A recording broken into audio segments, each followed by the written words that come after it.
أعوذ بالله من الشيطان الرجيم. بسم الله الرحمن الرحيم.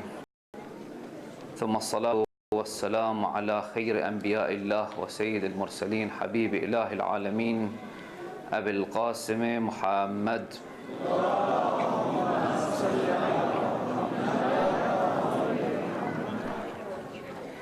وعلى أهل بيت الغر الميامين، لا سيما بقية الله في الأرضين مهدي هذه الأمة وخاتم الأئمة الحجة بن الحسن العسكري، روحي وأرواح العالمين لتراب مقدمه الفداء. قال الله العظيم في محكم كتابه الكريم: أعوذ بالله من الشيطان الرجيم، بسم الله الرحمن الرحيم. استحوذ عليهم الشيطان فأنساهم ذكر الله، أولئك حزب الشيطان، ألا إن حزب الشيطان هم الخاسرون. آمنا بالله. صدق الله العلي العظيم.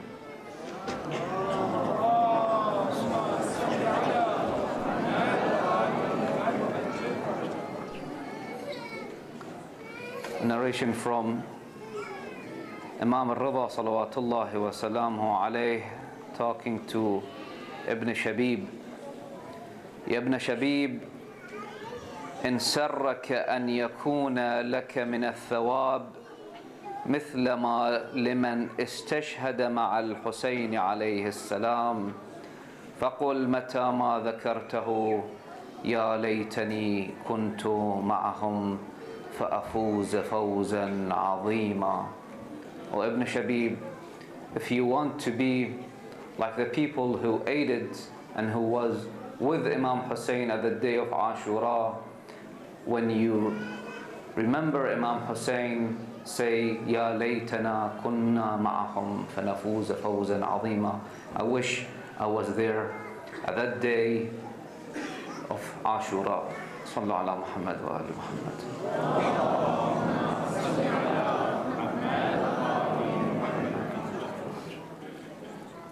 Imam Hussein salawatullahi wa salamu alayhi and his household and his companions at the day of Ashura, and even before that, gave sermons and lectures to their own people and the enemy army. To their own people, of course, was testing them to see if they are loyal, but to the army was advising them, was to tell them the wrong from the right. But what that does to them? Nothing. But even sometimes they told Abu Abdullah al-Hussein, ماذا تقول؟ لا نفقه ما تقول. We don't understand even what you're saying.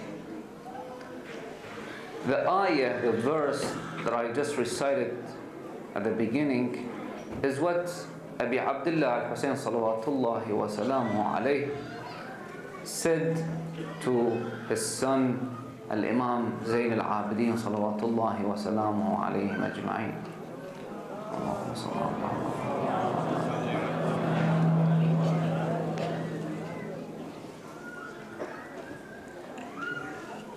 That استحوذ عليهم الشيطان, that the devil, the shaitan, has came over them. He took control over them. You know, when you give away for something back, for example, if I'm in a plagued area, what should I do? Usually to put on mask, to take the proper precautions, to what? To prevent myself from getting that plague. If I am in an even hospital, you see in the hospitals here, they put those canisters of what? Of antibacterial that you sensitize your hands with, because it's a place that can infect you. or you can infect them. But in this case, Shaitan looks and looks. As I mentioned a few nights ago about how Shaitan, that we have a verse, says to Allah subhanahu wa ta'ala, I will come from their front, from their right, from their left, from their back. I will hover over them to see if there is a chance to get in. And once he's in, it's what he does that will ruin you. You know, some people might say, maybe just one sin is enough. Maybe that I will just do this once and I will be done with. No, you will continue. Like I remember once someone was advising me of not to smoke. I hope every smoker quit smoking. He said that, don't try it. Don't try it. The first try, don't do it. You know it's bad for you, right? Yes, I know. Why do you want to try it? I have a friend that he got addicted to smoking just for the sole reason of him wanting to know why those smokers cannot quit smoking. That's it. It was a test for him to see what's going on. And he was smoking for 20 years. That will happen to people. Sallallahu ala Muhammad wa ala Muhammad.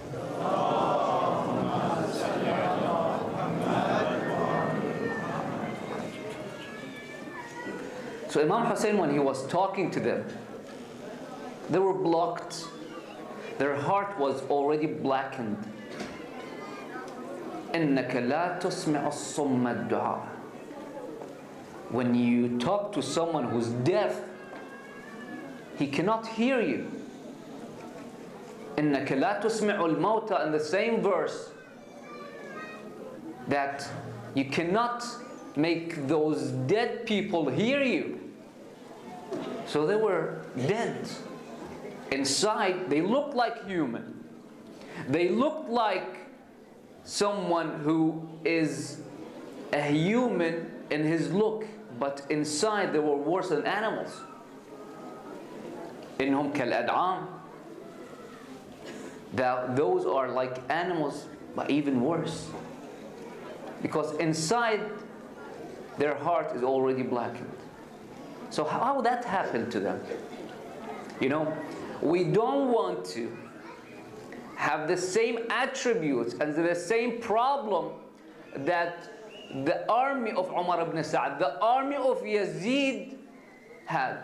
So we don't follow on their footsteps. They say when the Sahib al-Asr was Zaman Ajallah Ta'ala Farajuh al-Sharif,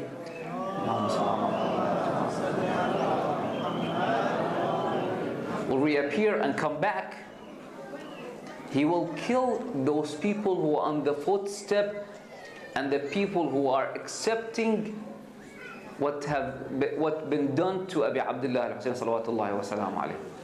Some people might say, yeah, but what they got to do with anything? Because they're gonna be the people who will fight him. The people who will fight them, who will fight the Muslimin, who will fight Sahib al-Asr wa Zaman, are the same people, are the kind of people who fought Abi Abdullah al-Husayn salawatullahi wa salam alayhi and killed him. We have the same problem reoccurred. So what should we do? First, Abi Abdullah said what is wrong with them. مُلِئَتْ بُطُونُكُم مِّنَ الْحَرَامِ. That your belly has been filled by haram. So is it like they ate something that affected them spiritually? Or is it all, it's a metaphor? Well, let me start with this. You know, something that you eat will sometimes have a physical effect on you. For example, if you eat garlic or onion, you will smell viciously, badly. That's why it's a makruh to eat that kind of food and come to mosque, to come to a public place. When I think it was Imam Rida salawatullahi wa salamu alayhi, they saw him in his garden. He's doesn't meet anyone, and they asked him, why are you doing this? He said, because I ate garlic. So when you come to a majlis, a Husayniyah, you have to what? خذوا زينتكم عند كل masjid. That at least you need to be what? Smelling good. Anyway, so that will have an effect on you. That what you eat will have an effect on you. Sometimes doctors prevent some people from eating something that is bad for them. Sometimes they stop them or order them to eat something that is good for them, some food. So here, first I'm going to discuss the not the spiritual, but the physical. First of all is that, for example, something that we all know is haram, that is mentioned in the Quran, that is mentioned in the riwayat, is what? Alcohol. Alcohol is haram in the Quran. Once even, that was really funny, that someone came up to me and told me that where in the Quran it says that alcohol is haram. He never read the Quran. He thought it's just not recommended. It's makruh. Anyway, so some people would say, will argue that, but even in Quran it says it has some benefits. Okay, everything will has its own benefit, but the thing that it does to you, it's worse. Like what? Sometimes they say drinking in moderation, right? It's not the drink, it's how you drink it, they say. True? That I saw that probably in an ad about excessive drinking that causes people to die and drink driving. So, but nowadays, I saw it on the CNN first. I'm not promoting for that channel anyway. But that is even a small amount of alcohol, it's bad for you. Even the smallest amount. So after all these years that you've been saying that it's good in moderation, it will increase your lifespan and all that, now you say it's bad? Quran said it. The Anbiya said it, the Awliya said it, all these years ago. So if you think for a second that this is even not as a sin, but it's good for you, it's not. So that will have a physical effect for you. I was searching about the effect of eating ajallakumullah pork. All the researchers say it's what? It's bad for you. All the researchers, all the people, they say it's bad for you. أحل لكم الطيبات وحرم عليكم الخبائث. So Allah subhanahu wa ta'ala, when He says something, it's like giving you a manual. You have a car, you have an electric car, but you want to put diesel in that car. It's not going to work. It's not going to run. You cannot run an electric vehicle on what? With diesel. You cannot do that. No matter what you think. So Allah subhanahu wa ta'ala gave you this body and gave you a manual with it that what's good and what's bad for you. Ashab al-Kahf, when they went and hiding in that cave for I don't know exact number, tens of at least years. So when they woke up, they were hungry. So what they said to one of them is that azka ta'aman, that go and get us the purest food. They didn't say food, no, the purest food, what it's good. Allah subhanahu wa ta'ala knows that if you accept Him as your creator, He gave you that manual. In that manual it says, like in every car, for example, you buy a new car, right? You see in the dashboard, there's on the dashboard or inside the glove box, there is a manual that says what happens if you do this and what happens if you do that. And Allah subhanahu wa ta'ala says, if you drink, you cannot enter heaven. For example, MAF here, the customs, would say you cannot enter New Zealand with something organic. If you've been somewhere that is there's dealing with cattle or whatever things, you cannot bring that to this country. If you do, you will get fined, right?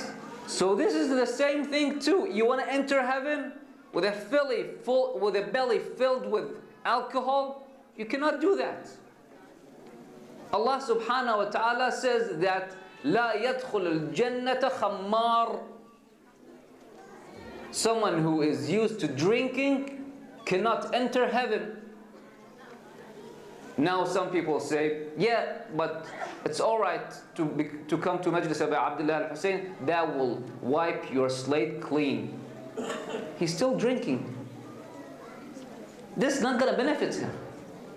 Maybe for the short term, maybe for now, but in the long run, Allah subhanahu wa ta'ala has rules.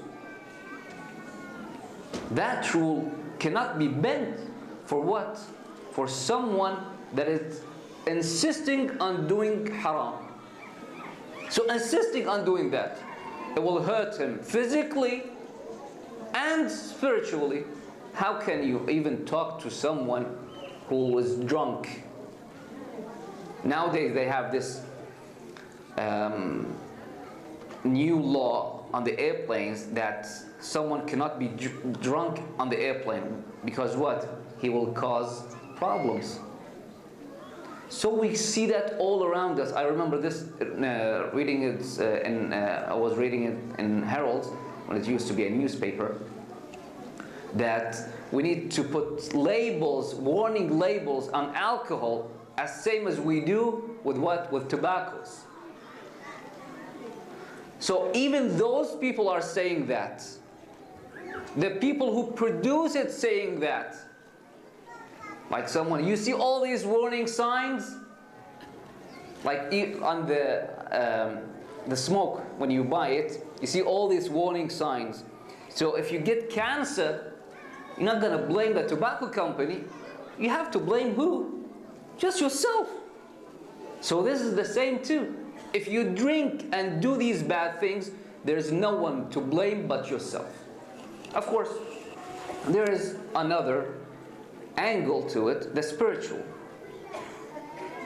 Some people would say, what's the difference? This is a meat and that's another meat. Well, I tell you what. What's the difference between someone doing aerobic or doing exercise with someone who's praying? What's the difference? That when he's praying, or maybe some people say that praying itself is good for your blood circulation, it's good for your body, whatever. But that's not the reason I'm doing it, is it? If it is, it's the wrong reason. I'm doing it because what? Because Allah asked me to. Because it's my duty to do so. If I enjoy it and I will have that benefits, it's a plus. But if not, it's not going to be considered as praying. So the same thing with the meat. with things that Allah subhanahu wa ta'ala says clearly in the Quran. أعوذ بالله من الشيطان الرجيم بسم الله الرحمن الرحيم. This is the verse 121 in Surah Al-An'am. ولا تأكلوا. It's clear. Do not eat. ولا تأكلوا مما لم يذكر اسم الله عليه وإنه لفسق وإن الشياطين ليوحون إلى أوليائهم ليجادلوكم وإن أطعتموهم إنكم لمشركون. I don't know if this is not clear, what is? Allah subhanahu wa ta'ala says, do not eat what things that Allah subhanahu wa ta'ala's name not been mentioned on. Do not eat that. But it's, if someone says, taste the same, yeah, but don't blame anyone if your dua is not going to be answered. Don't blame anyone if you see your kid change. Well, this will get me to another point, that if you give this to your kids, you have a responsibility towards your kids, right? You have a responsibility to protect them, not just from fire of this world. If you see an infant or any kid that doesn't know anything goes towards the fire, what you do? What do? You run and grab him to protect him from himself. So how about this is a fire that he can be cured from? This is a fire that Allah subhanahu wa ta'ala gave us as a blessing. The fire in this world, it's a blessing. I can cook food with, I can have lights with, it's a blessing for us, right? So, but the hellfire, it's not the fire of blessing. It's the fire of what? Of his damnation. That's different. Of his adab. That's different. So I need to protect my son and my daughters and my wife from that too. From that hellfire. Plus, I need to protect them in this life too. Well, if I give it to them, what's going to happen? Well, first of all, you didn't do your job of protecting them. Secondly is that what you gave them, if that have, let me give you as an example. We go to certain countries, migrate to what? To have a better chance, not just for us, for our kids too. For them to have a better education, to have a better life, a healthier life, all that. But when it comes to that, things that I need to feed my kids, maybe I wasn't clear enough. Sallallahu Muhammad wa Muhammad.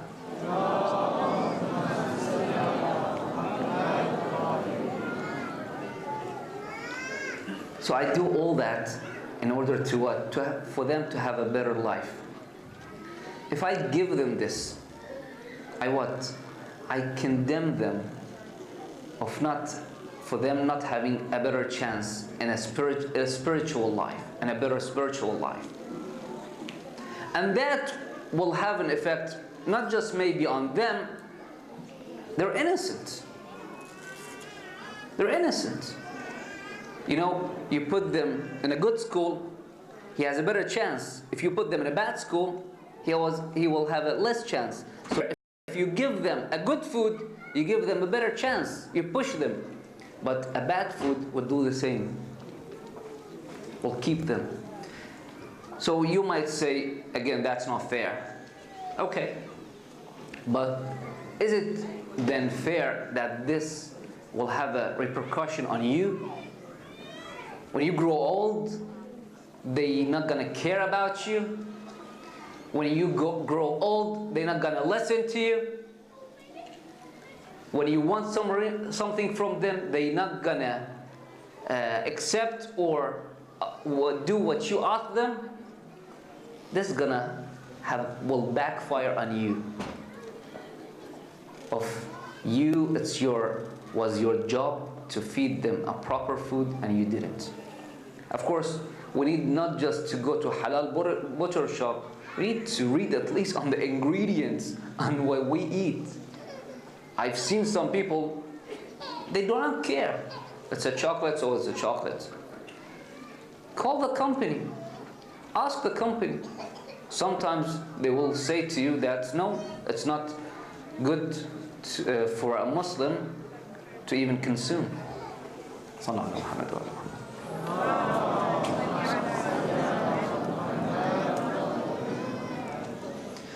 So you are careful on this matter. You look at what you eat and give them a proper food. But how about where this money came from? Where this money came from?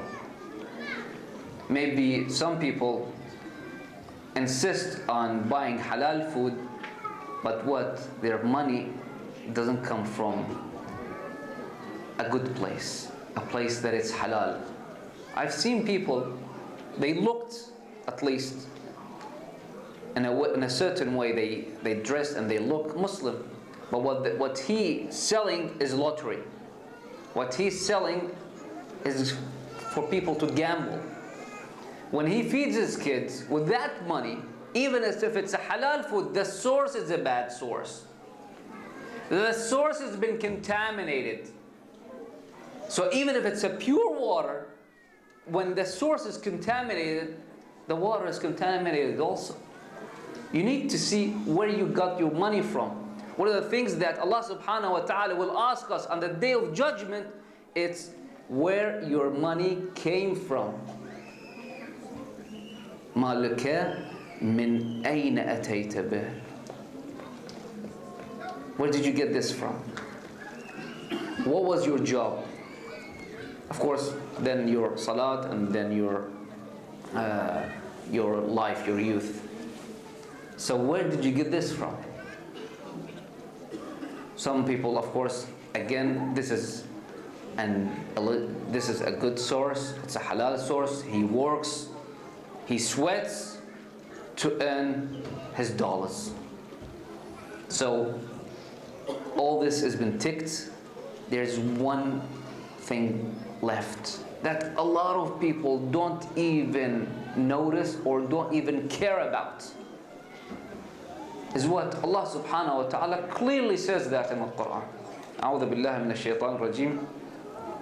بسم الله الرحمن الرحيم. واعلموا إنما غنمتم من شيء فإن لله خمسه وللرسول ولذي القربى واليتامى والمساكين وابن السبيل إن كنتم آمنتم بالله وما أنزلنا على عبدنا يوم الفرقان يوم التقى الجمعان والله على كل شيء قدير. That Allah subhanahu wa ta'ala clearly says what money you have, what things that you get, a portion of it should go to where? Toward doing good deeds, toward khumus, toward zakat, toward sadaqat. You know, if there's someone, if you work with a shopkeeper, let's say, and he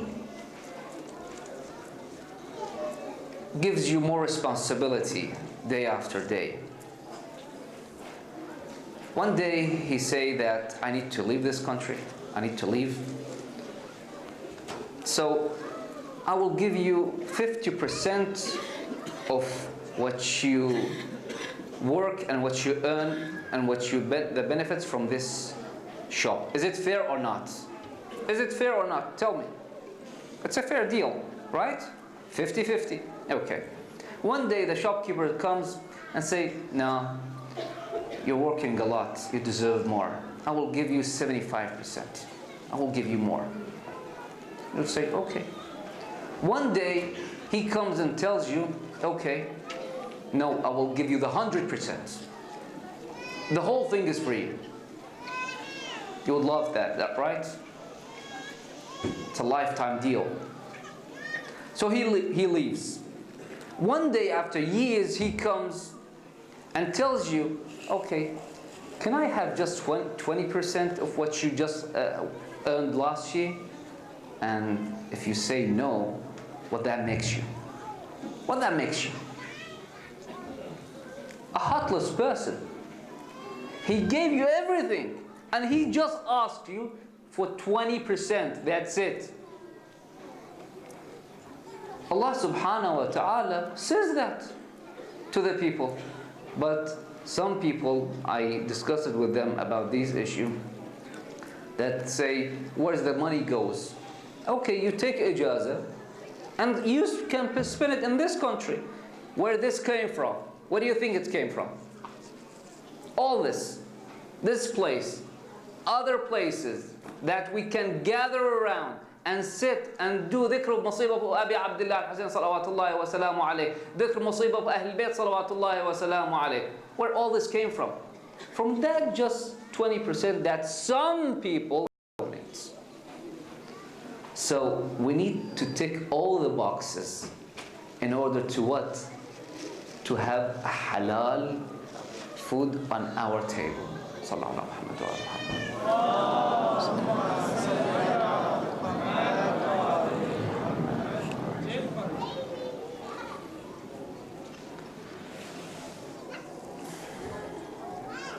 So, if some people will ignore the halal, what will happen to them? First of all, it's just a dot in their heart. And that, you see a cancer, how it spread? Start with what? With just only one cell. Is this right? Just with one cell, and start spreading and spreading. So what you need to do is to stop even that same cell from happening. And if it happened, you what?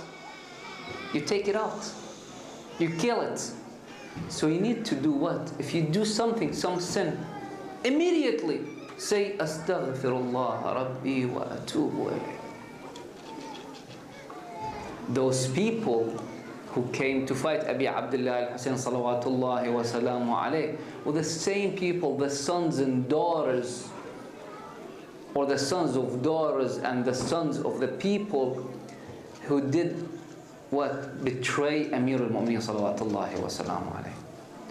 Betrayed Al-Imam al-Hasan salawatullahi wa salamu alayh. Betrayed Rasulullah Muhammad sallallahu alayhi wa alihi wa sallam.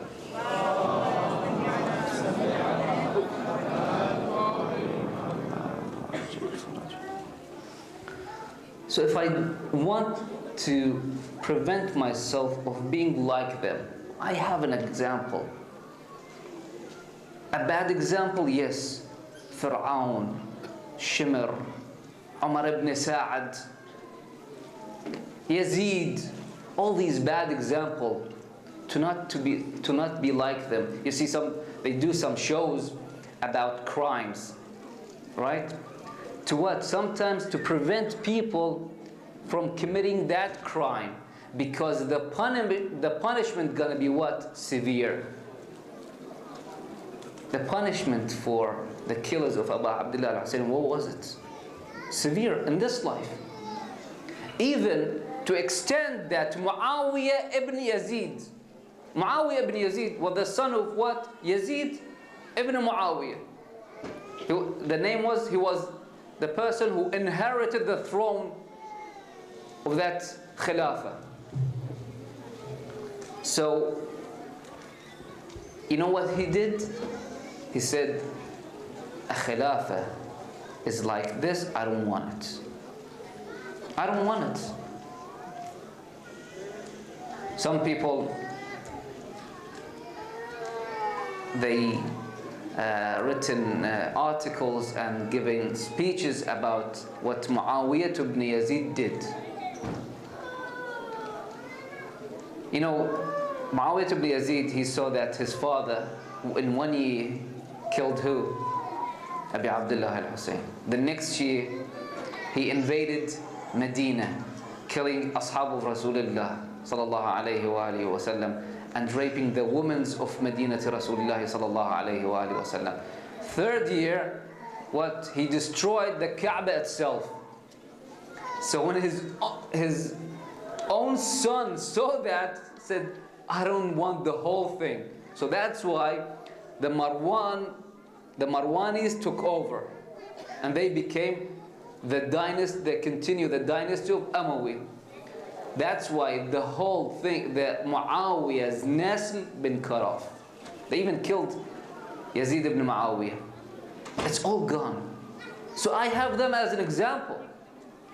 And Imam Hussein says, مُلِئَتْ بُطُونُكُم مِّنَ الْحَرَامِ. I don't want to be like them. The least that I can do is what? To just tick the above boxes. To be like Amir al-Mu'mineen salawatullahi wa salamu alayhi, when he says, إن إمامكم قد اكتفى من دنياه بطمريه ومن طعامه بقرصيه ألا إنكم لا تقدرون على ذلك ولكن أعينوني بورع وسداد وعفة واجتهاد. That your Imam is, he didn't want anything more than those two clothes that he wears and those two loaf of bread that he eats. But you cannot do that, but help me to improve yourself. Sallallahu alaihi wasallam.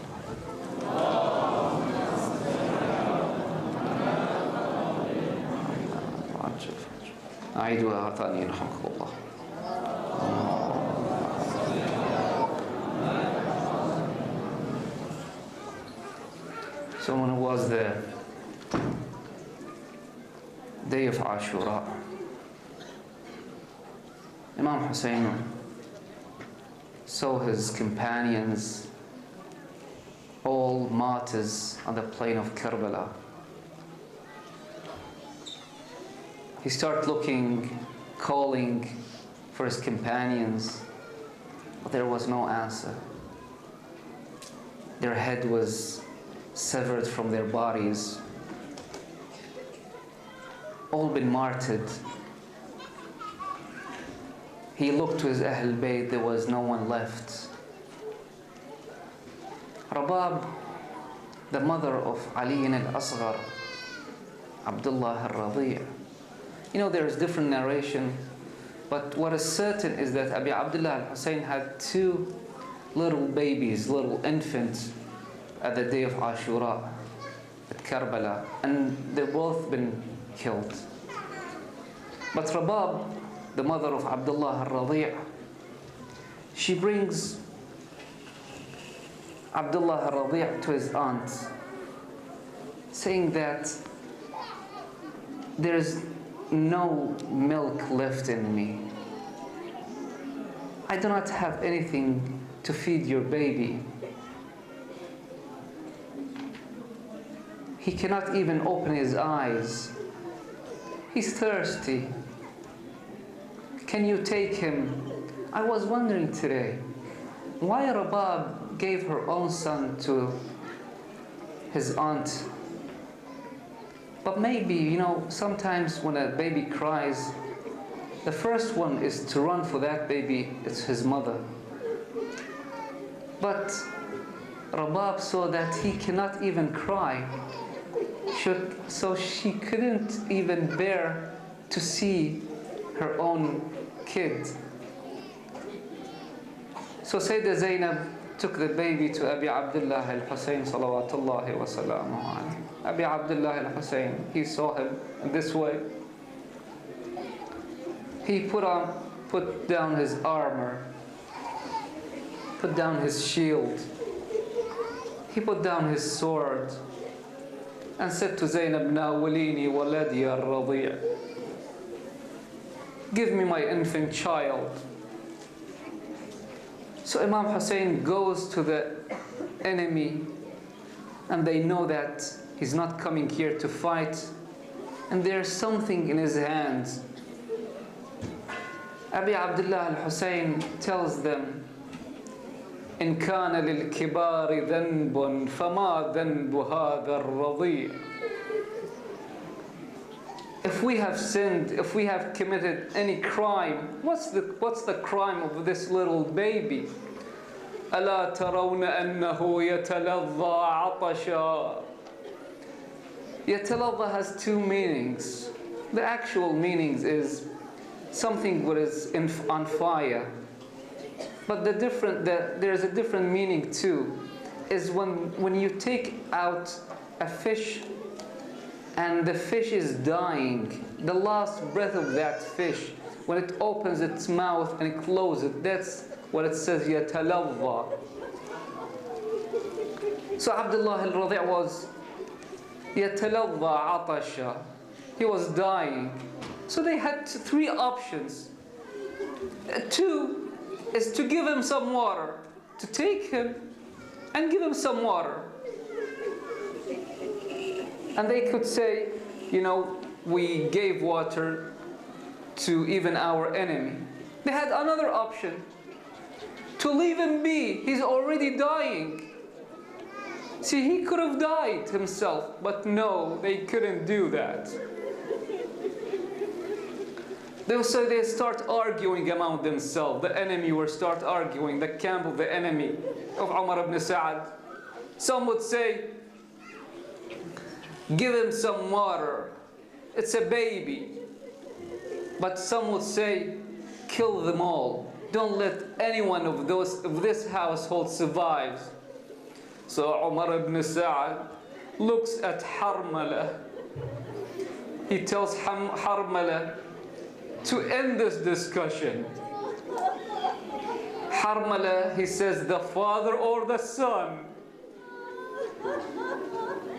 Umar ibn Sa'ad looks at him. He says, aren't you seeing the white neck of Abdullah al-Radi' of the baby? So Harmala, he shoots an arrow, three-headed arrow, into this little baby. Imam Hussein, all of a sudden, he sees that his baby is moving. He starts moving again. He looks at his baby. He says that this arrow pierced his neck from ear to ear. So Imam Hussein fills his hands with the baby's blood and throw it to the sky. هون ما نزل علي أنه بعين الله. اللهم لا يكون عندك أهون من فصيل ناقة صالح. Oh Allah, this is for you. And narration, Imam al-Baqir says that no drop of that water, of that blood, fell to the ground again. Allah subhanahu wa ta'ala, this was the one time, the only time that he comforted Imam Hussein salawatullahi wa salamu alayhi. He gave him his condolences. He saw what Abu Abdullah is suffering. So Allah subhanahu wa ta'ala says, اتركه يا حسين فإن له مرضعة في الجنة. O Abu Abdullah, O Hussein, O son of my prophet, leave him. There is a nursing mother waiting for him in heaven. So Abu Abdullah takes back his child, his infant child. He takes it back to the camp. Sukaina starts running towards Abi Abdullah al-Hussein. Thought maybe she can get some of the water that they fed the baby. She said to Abu Abdullah, "Oh Abu Abdullah, have you quenched my brother's thirst? Have you brought some of that water?" So all of a sudden she sees the throat of Abdullah al-Radi'. Imam Hussein then takes him and put him down on the ground, goes back, says, "Assalamu alayki ya Zainab. Assalamu alayki ya Rabab. Assalamu alayki ya Sukaina. Assalamu alayki ya Kulthum. Halummu lilwida'." Assalamu alaikum. Come to farewell. Come that I am going to the battle. Imam Hussein put his shields on, takes his sword, and he looks left and right. No one is there to give him his horse. من ذا يقدم لي جواديا. So Sayyidah Zainab, she takes the horse, comes and said, who is like me? Which sister is like me that giving the horse of the death to her brother? Imam Hussein says farewell to his household. He gets on the horse, he goes. All of a sudden, he hears a voice from the back. مهلا مهلا يا ابن الزهراء مهلا مهلا يا ابن الزهراء. Imam Hussein hears the voice of Sayyidah Zainab saying, wait, wait, O son of Fatima, O son of Zahra, wait. Imam Hussein looks back, it's Zainab. He comes back to her. She tells him, come back, come down from your horse, comes down. He comes down. She says, open your armor, open your chest for me, O Aba Abdullah. He opens his chest for her.